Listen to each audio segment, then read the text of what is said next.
섬기던 모교에서 저 5학년 때부터 그 교회를 출석해서 초등학교, 중학교, 고등학교, 대학교, 심지어는 신학교에 들어가서 사역을 하기까지 거의 20년을 넘게 그 소교회를 섬기고 제가 이렇게 미국에 오게 되었습니다.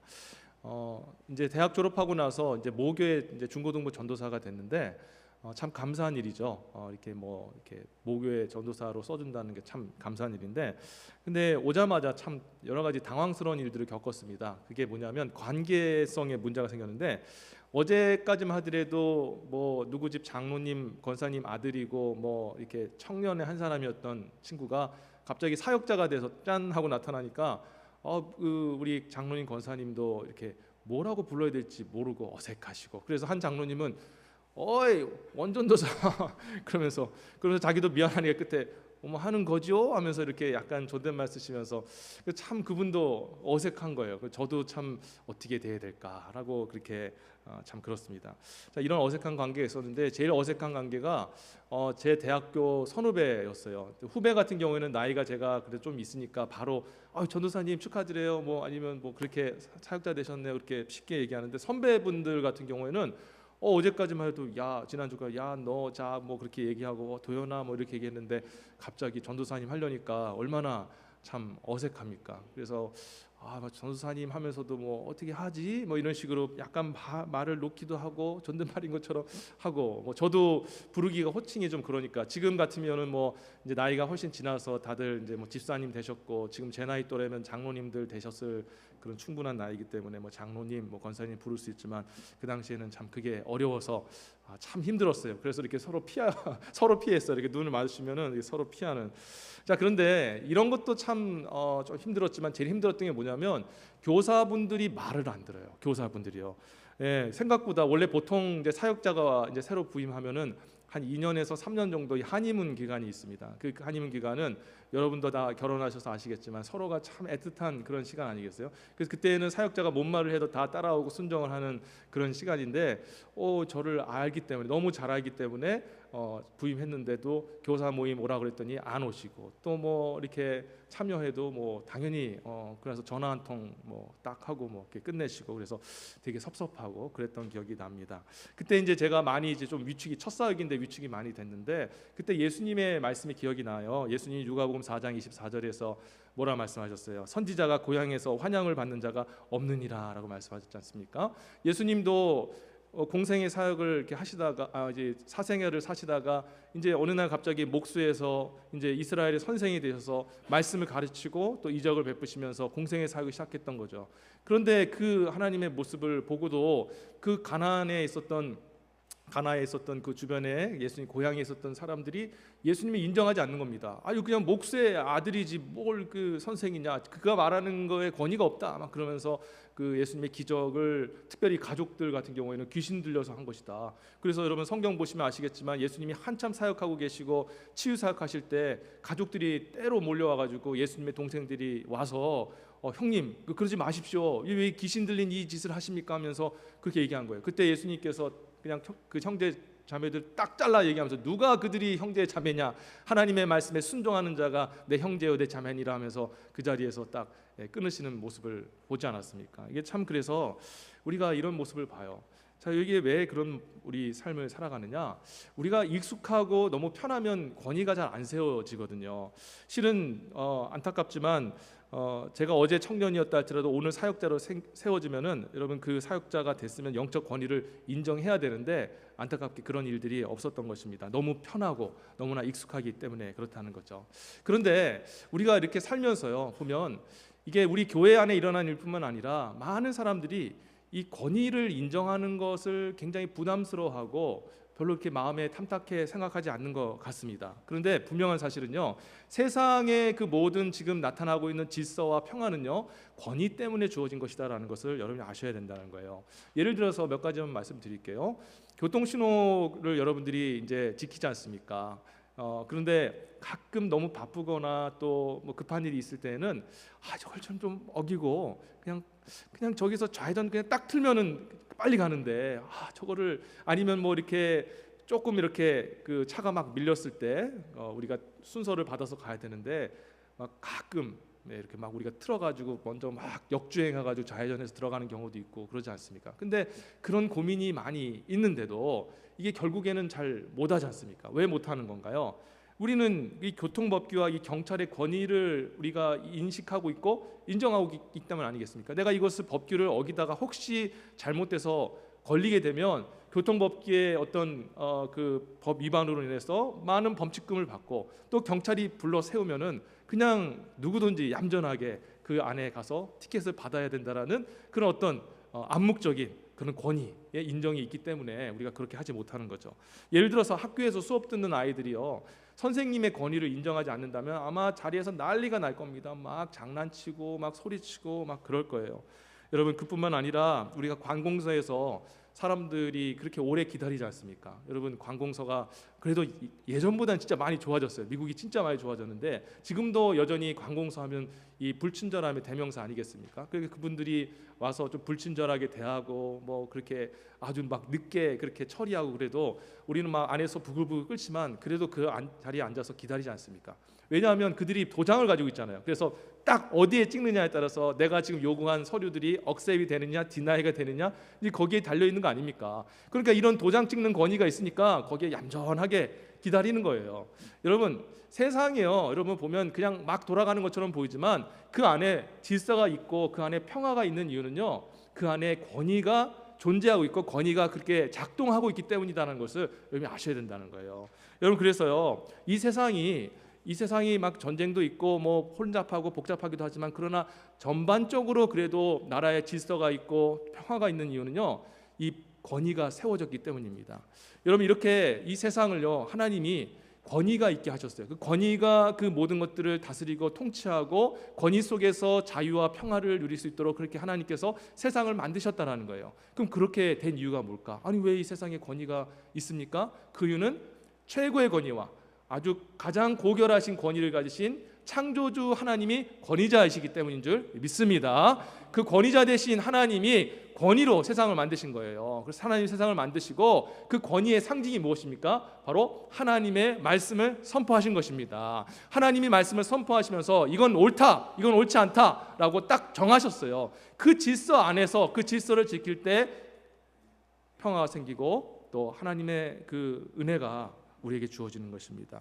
여러분, 그래서 우리는 하나님을 우리가 인식할 때 제일 먼저 여러분들이 생각해야 될 게 뭐냐면 하나님은 권위의 하나님이시다라는 것입니다. 하나님을 많은 분들이 생각할 때 참 좋으신 분, 사랑이 많으신 분이라고 생각해요. 맞아요. 하나님 사랑이 많으신 참 좋으신 분입니다. 친구 같은 분이시기도 합니다. 우리의 위로자이시죠. 동역자이시고 함께 하시는 동행자이십니다. 그런데 그 하나님은 먼저 우리가 하나님의 권위를 인정할 때 그때 이후에 주어진 하나님의 형상인 거예요. 하나님은요, 두려우신 분인 줄 믿습니다. 하나님은 옳고 그름으로 판단하시며 저와 여러분들을 선악간에 판단하시고 악한 자를 하나님 심판하시고 선한 자에게 영원한 상급과 복을 주시는 그 권위, 다스리고 통치하고 심판할 수 있는 권위를 가지신 분이 바로 하나님 되신다는 거예요. 출애굽기 6장 26절에서도 하나님이 이스라엘을 부를 때 뭐라고 부르셨냐면 내 백성 그러지 아니하고 내 군대라고 말씀하셨습니다. 이스라엘 자손을 그 군대대로 애굽 땅에서 인도하라 하신 여호와의 명을 받은 자는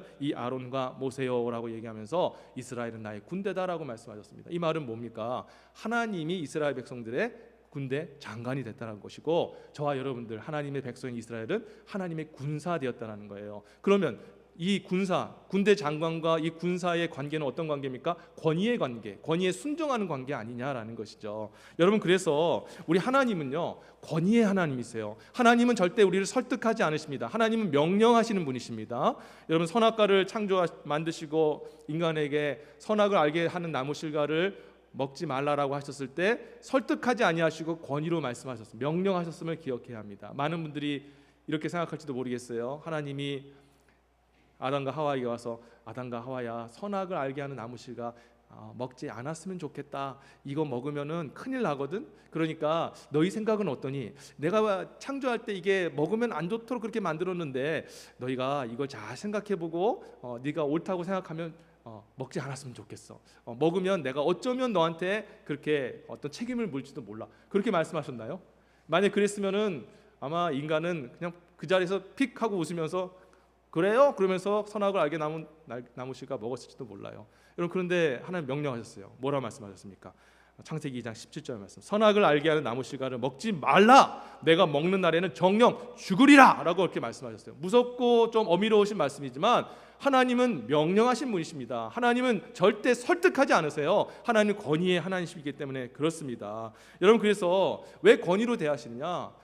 이 권위로 대하지 아니하면 이 세상의 질서가 무너지고 평화가 깨지는 것을 우리 하나님이 아시기 때문입니다. 여러분, 하나님이 권위로 명령하셨음에도 불구하고 이 인간의 자유의지는요, 선악을 알게 하는 나무 실과를 먹고 싶은 거예요. 자기 자신이 하나님이 되어서 그 권위를 뛰어넘어서 자기가 권위자가 되고 싶어 했던 것입니다. 그래서 결국에는 아담과 하와가 하나님께서 먹지 말라고 했던 선악을 알게 하는 나무 실과를 먹었지 않습니까? 여러분, 하나님은요, 이와 같이 그 권위로 명령하시고 질서를 세우시고 그것을 지키라라고 명령하셨다라는 것을 여러분 아셔야 되는 거예요. 여러분, 그래서요, 우리가 이 세상을 살아갈 때 주님을 믿는다라는 것은요, 주님이 우리에게 사랑의 하나님, 은혜의 하나님이라는 것을 믿는 것을 넘어서서 제일 먼저 해야 될 게 주님은 우리의 권위자이십니다, 나의 주님이십니다라는 것을 믿음으로 받는 것에부터 믿음이 시작된다라는 것을 여러분이 기억하셔야 된다는 겁니다. 그런데 안타깝게도 오늘날 이 시대 사람들은요, 참 이 권위를 싫어해요. 권위를 거절합니다. 권위를 배격해야 될 그 대상으로 생각하는 것 같아요. 왜 그렇습니까? 이 권위라는 것은 개인의 자유를 침범하고 빼앗아 간다라고 그렇게 사람들이 생각을 하고 있기 때문이죠. 우리 여기 미국에는 좀 안 그런 것 같은데 한국에만 하더라도 좀 젊은 세대들이, 어른들이 무슨 얘기를 하고 옛날 얘기하고 나 때는 말이야 하고 얘기를 하면은 갑자기 귀를 꽉 막고 그냥 안 들으면서 꼰대 그러면서 그렇게 탁 막아서지 않습니까? 조금 더 얘기하면 꼴통 그러면서 꼰대 넘어가서 꼴통 그러면서, 물론 겉으로 드러내지 않겠지만 속으로 그렇게 하지 않습니까? 그럼 입을 싹 닫고 표정도 굳어지면서 말을 안 해요. 근데 여러분 생각해 보세요. 지금 젊은 친구 우리 성도들도 보세요. 여러분들이 가지고 있는 모든 지혜와 지식들 다 어디서 왔습니까? 갑자기 여러분 세대에 뚝 떨어진 거예요? 아니에요. 옛날 과거서부터 쫙 넘어와서 그것이 쌓여서 여러분들이 거기서 학교에서 배웠던 거예요. 세상에 있는 모든 것들이 다 과거서부터 이렇게 내려온 것입니다. 여러분, 우리 세대는요, 앞으로 세대도 마찬가지지만 과거를 인정하지 않으면 여러분 절대 그 현재는 있을 수가 없는 거예요. 하나님이 이 세상을 창조하실 때 권위로 창조하셨다는 것을 여러분 아셔야 돼요. 권위로 창조하시고 권위로 이 세상을 다스리고 통치하셔서 이 세상의 자유와 그리고 평화와 하나님의 은혜가 주어졌다는 것을 인정해야 된다는 것입니다. 그것을 인정할 때 우리가 하나님 앞에 정말 바른 신앙생활을 할 수가 있는 거예요.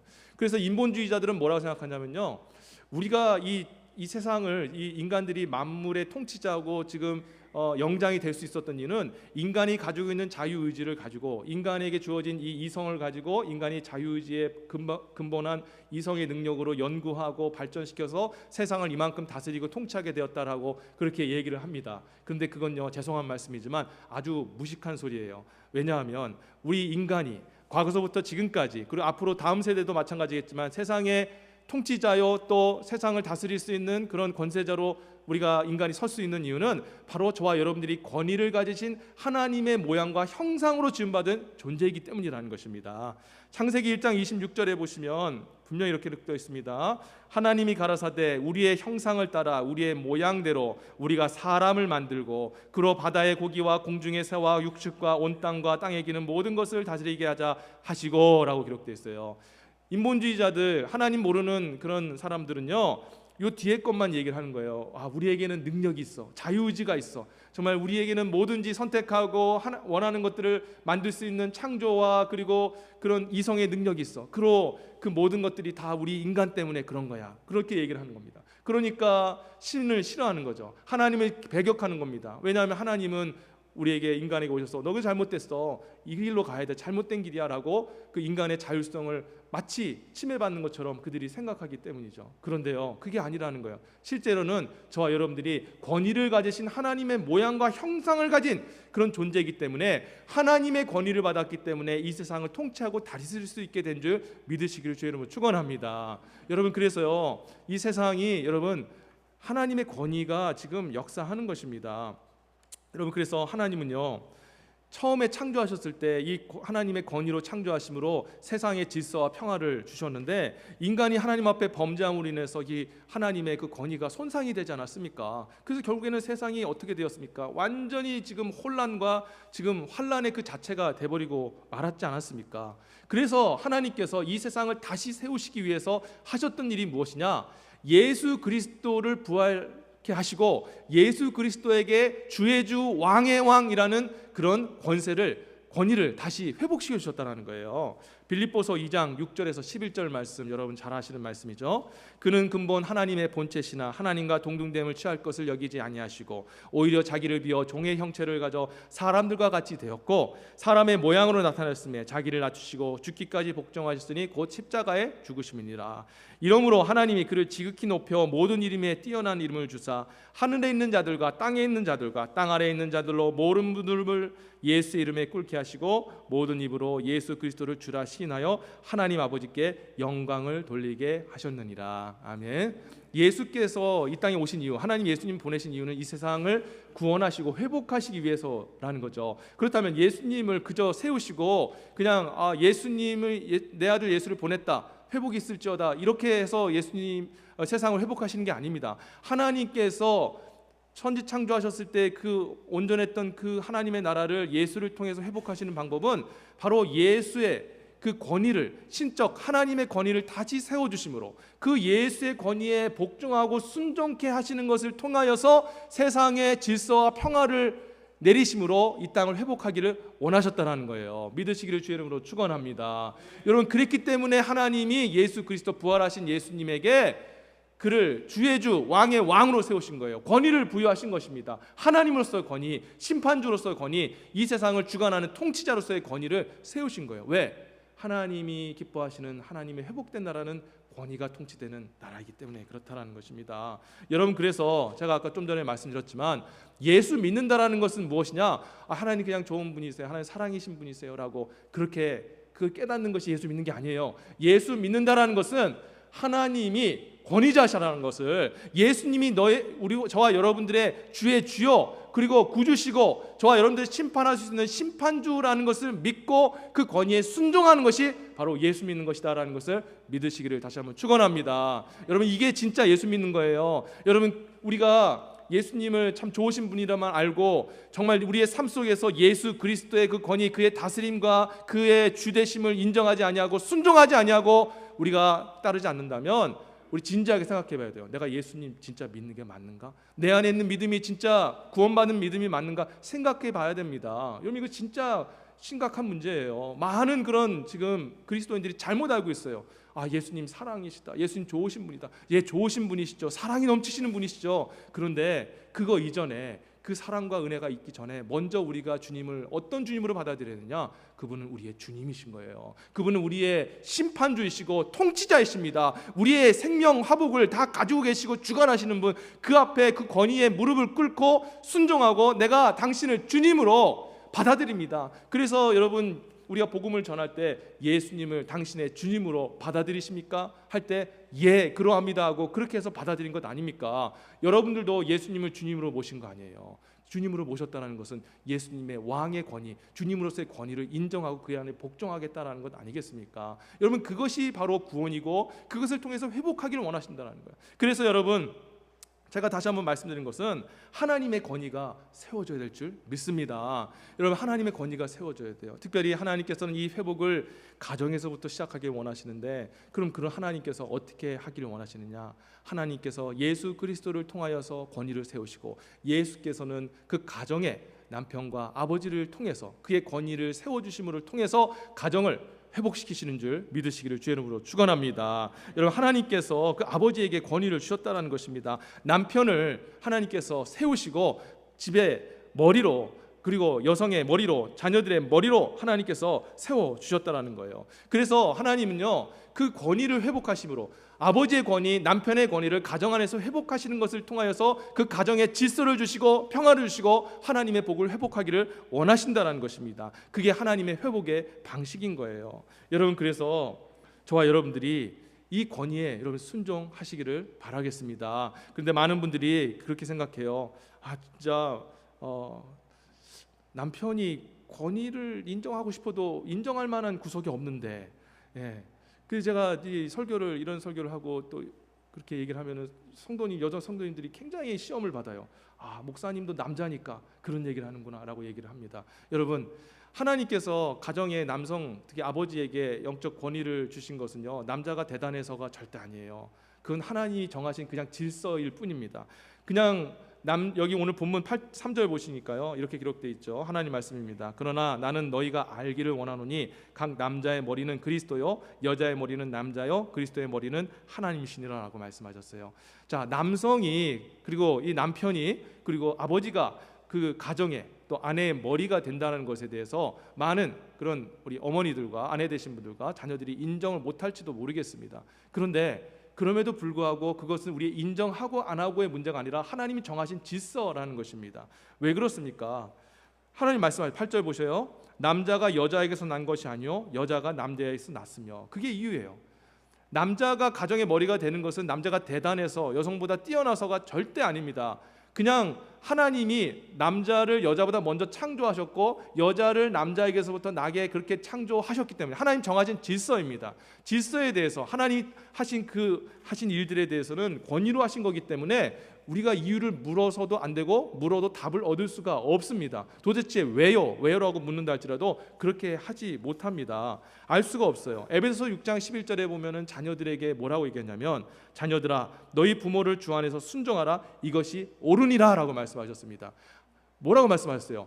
그냥 하나님이 그냥 옳다고 정하신 거예요. 부모를 순종하라, 이유가 없다라고 말씀하신 겁니다. 근데 많은 자녀들이 그래요. 순종할 이유를 내게 주십시오. 내가 아버지를 순종할 이유를 주십시오. 내 남편을 인정하고 따를 수 있는 이유를 주십시오. 내 남편은 인정받을 만한 행동을 하지 못합니다. 인격이 훌륭하지 못합니다. 전혀 영적이지 못합니다. 그런데 어떻게 남편을 내가 나의 머리로 우리 가정의 리더로 인정할 수 있습니까? 저는 못합니다 라고 얘기를 하십니다. 그런데요, 이해해요. 충분히 이해합니다. 저라도 아마 여성의 입장이면 힘들 거예요. 그런데 하나님 뭐라고 말씀하셨냐면, 그건 내가 정했다라고 말씀하신 거예요. 정한 거는 바꿀 수가 없습니다. 여러분, 하나님이 정하신 것들이 얼마나 많아요. 성경에 보면 특히 남성과 여성을 만드셨습니다. 하나님 세상에는요, 남성과 여성 외에 제3의 성은 없는 줄 믿으시기를 바랍니다. 사람들은 막 성을 만들어요. 무슨 이상한 남자였다 여자였고 여자였다 남자였다면 이상한 성들을 만들어내고 그럽니다. 여러분, 그거 아닙니다. 여러분, 성은 딱 두 개밖에 없어요. 남자와 여자밖에 없어요. 여러분, 그리고 하나님이 정하신 거예요. 왜요? 사람들은 묻습니다. 그 똑똑한 지혜와 명철로 왜 그런데요? 저는 이해할 수 없어요. 충분히 그럴 수도 있잖아요.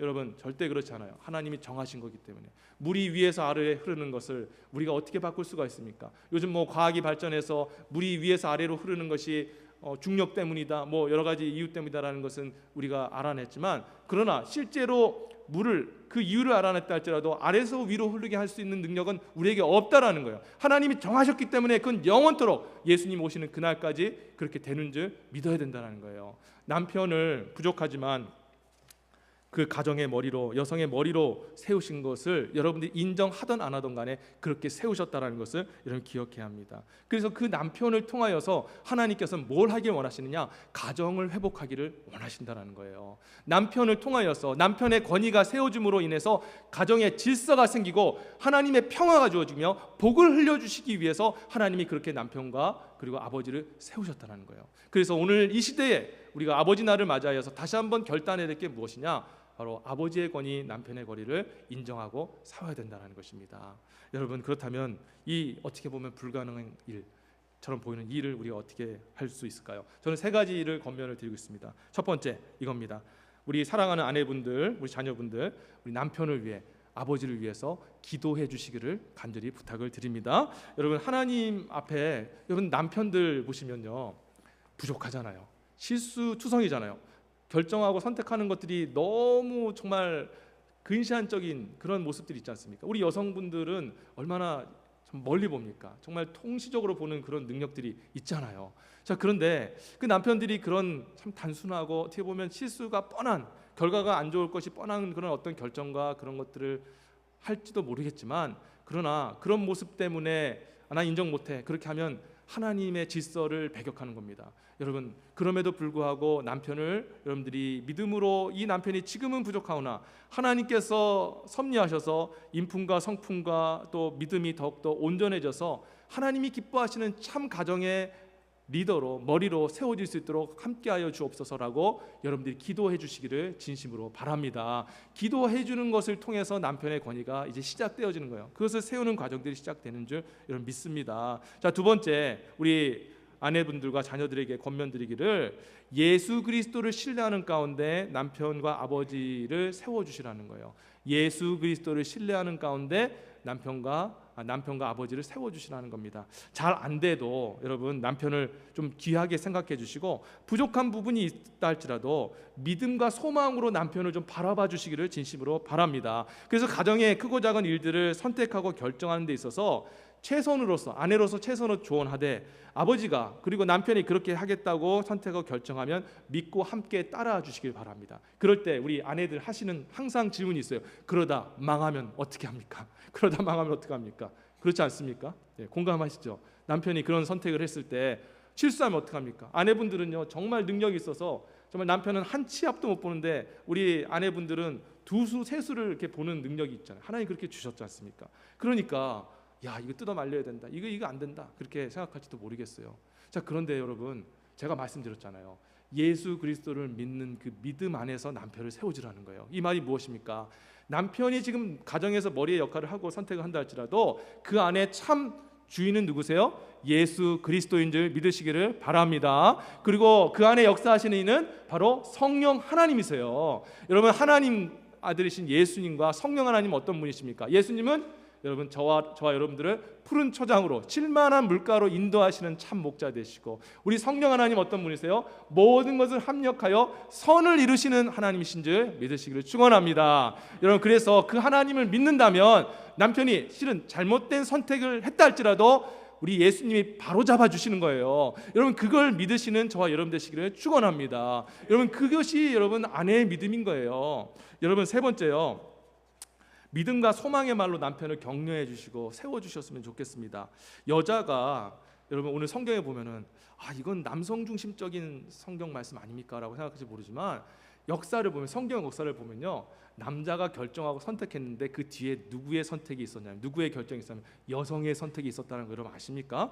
여러분, 아담을 한번 보세요. 아담이 하나님 앞에 선악과를 먹으면 죽는다 경고 말씀 들었습니다. 분명히 아내에게 얘기를 했을 겁니다. 그런데 결국에는 선악을 알게 하는 나무 실과를 먹었어요. 안타깝지만 누가 먹자고 했습니까? 아내된 사라가 아니라 이브가, 하와가 먹자고 한 거예요. 그래서 결국에는 안타깝지만 은혜도 복도 여성을 통해서 주어지지만 이 잘못된 이 선택도 여성의 결정으로 주어진 겁니다.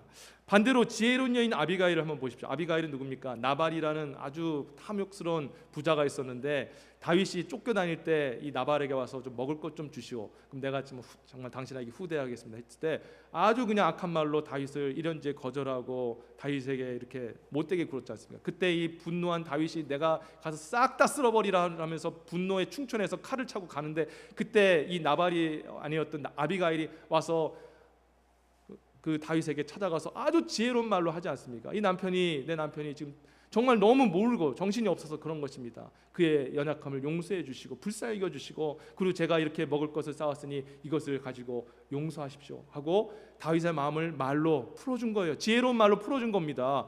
그랬을 때 다윗이 그 분노가 내려가게 되고 칼을 내려놓고 피를 묻히기 전에, 그 왕이 되기 전에 순결했어야 되는데 피 묻혔으면은 여러분 그게 다윗의 분노로 일어난 그 살인이었지 않습니까? 하나님이 그러면 다윗을 왕 세우는 일에 굉장히 심각하게 고민했을 것입니다. 그런데 하나님이 그 피를, 쓸데없는 그 피를 흘리는 것을 멈추신 거예요. 근데 누구를 통해서? 아비가일이라는 그 여인을 통해서 하신 거예요. 그러니까 이 다윗이 아비가일을 딱 보고 나서 이 여자다, 이 여자 놓치면 안 된다 해서 바로 그 즉시로 자기 아내로 삼지 않습니까?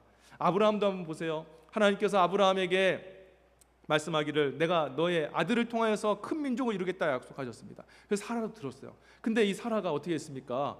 믿음이 흔들린 거예요. 믿음이 흔들려서 결국에는 어떻게 했어요? 남편 보고 내 여종이었던 하갈에게 들어가서 동침하시오. 그래서 아들을 내게 갖게 하시오. 그래서 결국에는 그렇게 아브라함이, 믿음의 조상이었던 아브라함이 아내 말 듣고 하갈에게 봉첨해서 이스마엘을 낳았는데, 여러분 그러면서 어떻게 됐습니까? 집안이 아주 쑥대밭이 됐어요. 이스마엘로 인해서 지금 그냥 가문이 그냥 무너지고 막 싸움이 일어나고, 지금도 이스마엘과 이 이스라엘, 여러분 이삭의 자손들이 지금도 대치하면서 지금 싸우는 그 이유가 바로 그 한 번의 실수 때문에 그런 거예요.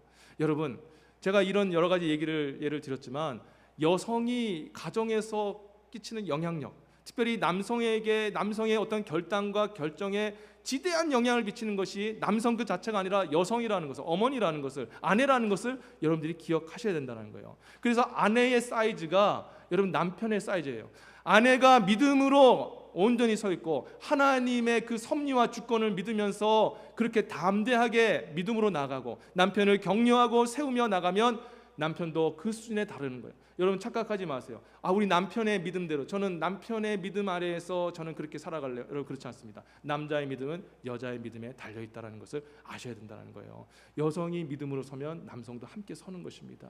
여러분 이 영적 비밀을 깨달아 아시기를 진심으로 바라겠습니다. 그러니 여러분 믿음으로 남편을 바라봐 주시고 믿음의 말로 선포해 주세요. 잘 될 것이라고, 그리고 하나님이 당신과 함께 할 거라고, 하나님께서 역사할 것이라고 그렇게 격려하시고 우리 자녀들에게 여러분 믿음의 말로 소망을 전해주시길 바랍니다. 많은 그런 믿음의 사람들이 고백하기를, 나는 우리 어머니의 기도 때문에, 어머니의 그런 믿음의 그런 말로 내가 이 자리까지 오게 되었다라고 하지 않았습니까? 여러분 어머니가 그리고 아내가 그렇게 중요한 거예요. 여러분 그래서 사랑하는 우리 여성들 여러분, 정말 남편들 부족하고 연약함 투성이고 정말 아쉬운 부분이 너무 많지만, 그럼에도 하나님이 가정의 머리로 세우셨기에 여러분 인정하시고 그들을 믿음으로 세워서 가정에 하나님께서 주신 질서와 평화와 복이 여러분들을 통해서, 남편을 통해서 이루어지기를 주의 이름으로 축원합니다. 여러분 마지막으로 부탁드리고 싶은 것은 남편에게 부탁을 드리겠습니다. 아마 지금까지 설교를 들으셨으면 목사님도 남자니까 그래서 마음속으로는 우리 남성도 시원합니다. 목사님 오늘 제가 하고 싶은 얘기를 대신해 주셔서 너무 감사합니다라고 생각할지 모르겠습니다. 이제 남성들에게 얘기합니다. 여러분 우리 남성들에게 그런 영적인 권위와 책임을 주셨는데 이 여러분들이 믿음으로 서지 않으면 어떻게 되겠습니까? 하나님이 엄히 예수 그리스도께서 이 땅에 여러분들을 정말 다시 만나러 오셔서 심판하실 때 엄하게 책임을 물으신다는 것을 여러분 기억하시기를 바랍니다. 가정을 회복하고 가정을 영적으로 세울 그 권세를 남성들에게 주셨는데, 남자들이 영적으로 세워지지 아니하고 영적으로 무너져 있으면 하나님이 남성 여러분들에게 책임을 물으신다는 것을 여러분 기억하셔야 되는 거예요. 정신 바짝 차리시고 우리 남성 여러분들 정말 책임감을 가지시고 예수님께서 그 교회를 사랑하셨던 것 같이 아내를 사랑하고 그리고 자녀들을 사랑하며 희생하고 믿음의 반석 위에 먼저 굳건히 서시기를 주의 이름으로 축원합니다. 아내들에게 권위를 내세우기 전에 먼저 남편으로서 그리스도의 사랑을 먼저 보이시고 먼저 희생하시고 먼저 믿음으로 서쓰는 저와 여러분 되시기를 진심으로 바랍니다. 그리할 때 우리 주님께서 남편들을 하나님께서 잘했다 칭찬해 주십니다. 그 일을, 그 사명을 감당하지 못하면 반드시 여러분들 많은 사람들 앞에서 책임을 물으실 것입니다. 이 마음의 부담감을 가지시고 하나님께 주신 이 권위 아름답게 사용하셔서 하나님께 영광 올려드리시는 그런 우리 남편들 되시기를 주의 이름으로 축원합니다. 아멘.